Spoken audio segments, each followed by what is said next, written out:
মাগদালার মারিয়া, ঈসার ঘনিষ্ঠ একজন নারী, পবিত্র বাইবেলে উঠে আসে। অশুভ আত্মায় কষ্ট পাচ্ছিলেন মারিয়া, ঈসা তাকে উদ্ধার করেন, জীবনটা একেবারে বদলে যায়। এরপর থেকে মারিয়া গভীর বিশ্বাসে এগিয়ে চলে, শিষ্যরূপে ঈসার পাশে থাকে। ঈসার সফরে মারিয়ার মতো নারীরাও সহযাত্রী, নিঃস্বার্থভাবে তাকে সমর্থন করে। ঈসার কথা, আশ্চর্য ঘটনাগুলো সবকিছু মারিয়া কাছ থেকে দেখে শিক্ষার গভীরতায় অবাক হয়। ওই শিক্ষাগুলো সেই যুগের নিয়ম বদলে দেয়, নারীর মানেও নতুন আলো পায়। মানুষ অবাক দৃষ্টিতে দেখে মারিয়ার পরিবর্তন, কিন্তু সে বিশ্বাসের পথেই হাঁটে।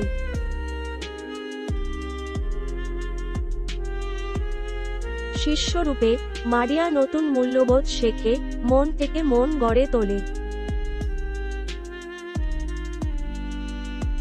ভ্রমণের পথে দরিদ্র দুর্বলদের পাশে থেকে ভালোবাসা ও সহানুভূতি বিলিয়ে দেয়। তার বিশ্বাস চারপাশে ছড়িয়ে পড়ে, সহযাত্রীদের মাঝেও সে গুরুত্বপূর্ণ হয়ে ওঠে। ঈসার ক্ষমা আর ভালোবাসার বাণী মারিয়ার অন্তরে গভীর ছাপ রাখে।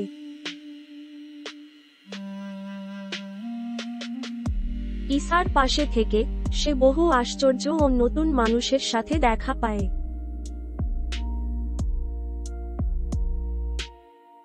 একসময় ঈসার কাজ শহরে ঢেউ তোলে, প্রতিবাদ আর সন্দেহ জন্ম নেয়। ঈসার পাশে ভিড় করে অনেকে, কিন্তু একই সঙ্গে বিপদের ছায়াও বাড়ে।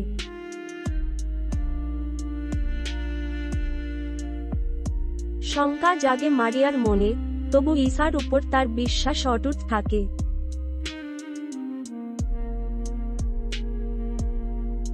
শিষ্যদের সঙ্গে সম্পর্ক গভীর হয়, মারিয়াও তাদের এক অঙ্গ হয়ে ওঠে।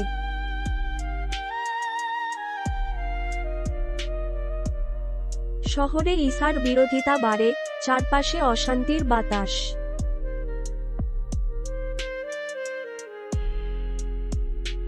ইহুদার বিশ্বাসঘাতকতায় ঈসার উপর নেমে আসে বিপদ।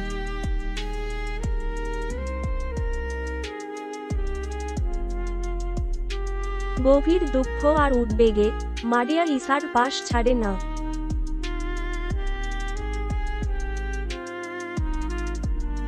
শেষ ভোজে ঈসা শিষ্যদের বিদায় জানান।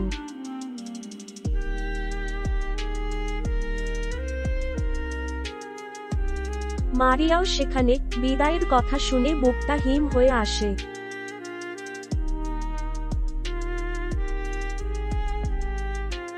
ঈসা গ্রেপ্তার হন, বিচারের মুখোমুখি হন।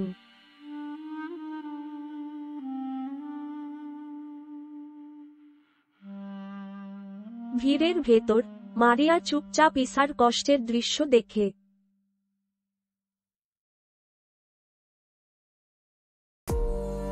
ঈসার কাঁধে ক্রুশ, তাকে নিয়ে যাওয়া হয় গলগোথার পাহাড়ে।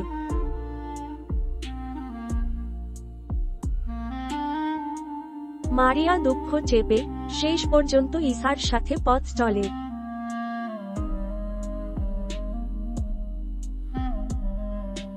ক্রুশবিদ্ধের মুহূর্তে মারিয়া চোখের জল ফেলে সবশেষ পর্যন্ত দেখেন।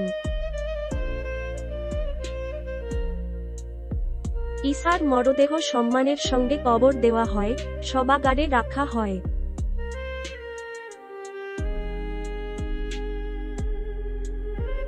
গভীর শোকের মাঝে মারিয়া অবিরত প্রার্থনায় ডুবে থাকে।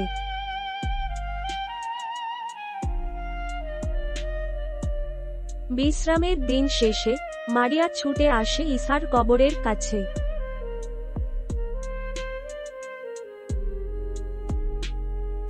কিন্তু কবরের মুখে পাথর সরানো, ভেতরটা ফাঁকা।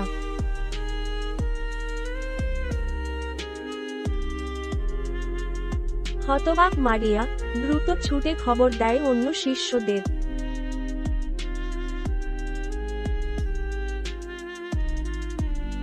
পিতর আর যোহানও আসে, দেখে ঈসার দেহ নেই।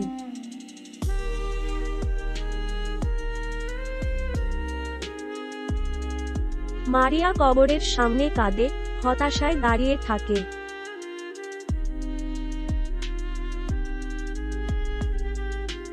হঠাৎ সাদা পোশাকের দেবদূত এসে বলে, ভয় পেও না।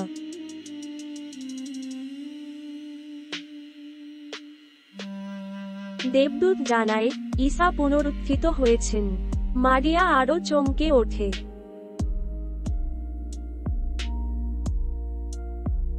ভয় আর আশার মিশ্র অনুভূতি নিয়ে দাঁড়িয়ে থাকে মারিয়া।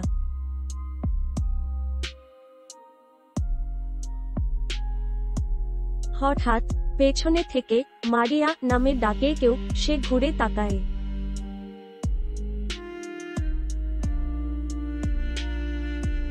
সেখানে দাঁড়িয়ে আছেন পুনরুত্থিত ঈসা।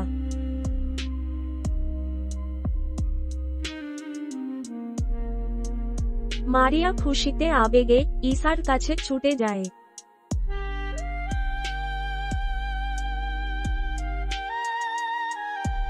ঈসা বলেন, এই খবরটা সবাইকে দিও, নতুন দায়িত্ব দেন।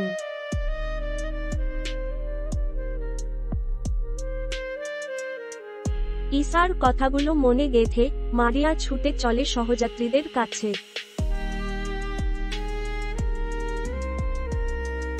জোরের সাথে সে জানায়, ঈসা বেঁচে আছেন। সবাইকে।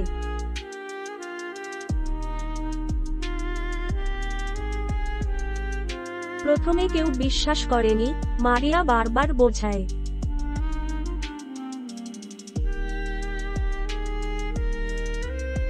শেষে শিষ্যরাও ঈসার পুনরুত্থানে বিশ্বাসী হয়।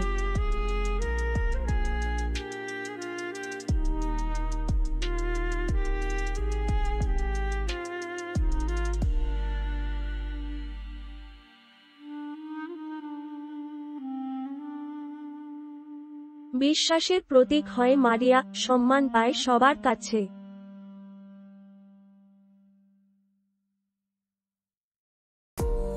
তার জীবন অনেককে সাহস দেয়, অনুপ্রেরণা দেয়।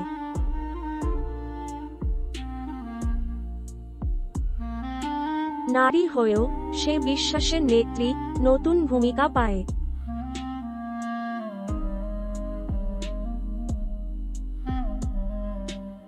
মারিয়ার উপস্থিতি দেখায় ঈসার শিক্ষা লিঙ্গ পার হয়ে ছড়িয়ে পড়ে। যুগ পেরিয়ে মারিয়ার গল্প আজও মানুষের মুখে মুখে।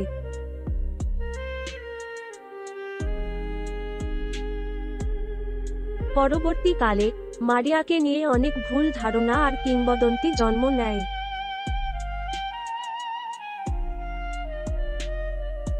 বিশেষ করে পাপী নারী বা বেশ্যা এমন তত্ত্ব আসলে ভুল।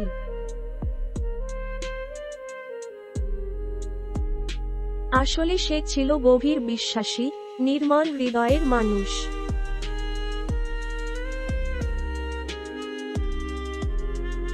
খ্রিস্টীয় ইতিহাসে মারিয়া নিয়ে ভাবনা আস্তে আস্তে বদলাতে থাকে।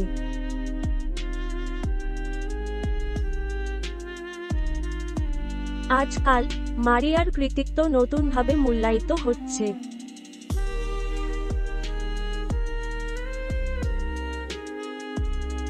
পাণ্ডিত্য আর ইতিহাসবিদেরাও তার আসল ভূমিকার দিকে তাকিয়ে।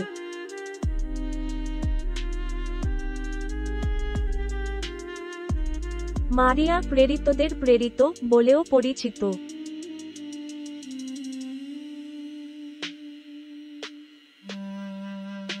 কারণ ঈসার পুনরুত্থান সর্বপ্রথম জানিয়েছিলেন তিনিই।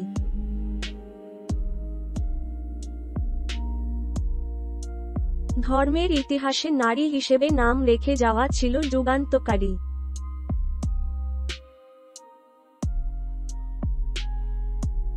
মারিয়া নারীদের আশার আলো, বিশ্বাসের শক্তি দেখিয়েছেন।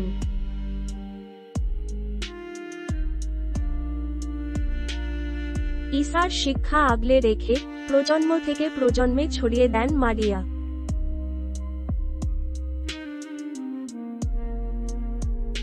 তার প্রভাব খ্রিস্ট ধর্মের বিস্তারেও স্পষ্টভাবে দেখা যায়।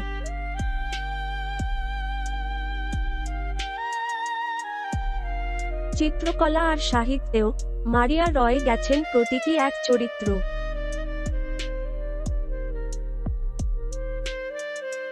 মধ্যযুগের ইউরোপে তার গল্প নানা রঙে সাজানো হয়েছে।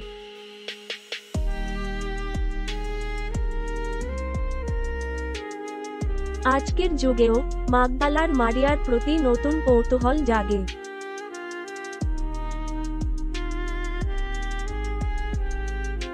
বিভিন্ন মাধ্যমে তার জীবন ফের আবিষ্কার হচ্ছে।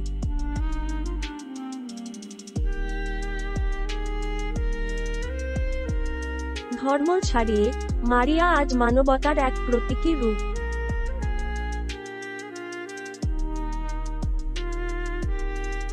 তার জীবন সংগ্রাম যেকোনো যুগের মানুষের মন ছুঁয়ে যায়।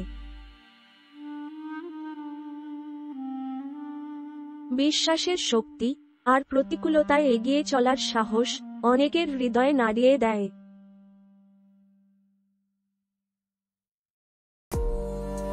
ঈসার পুনরুত্থান আর মারিয়ার সাক্ষ্য আজও বিশ্বাসের কেন্দ্রে।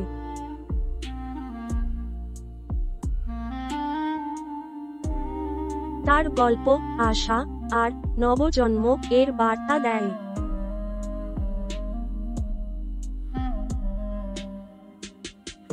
মাগদালার মারিয়া এখনো মানুষের মনে কথা বলে যায়।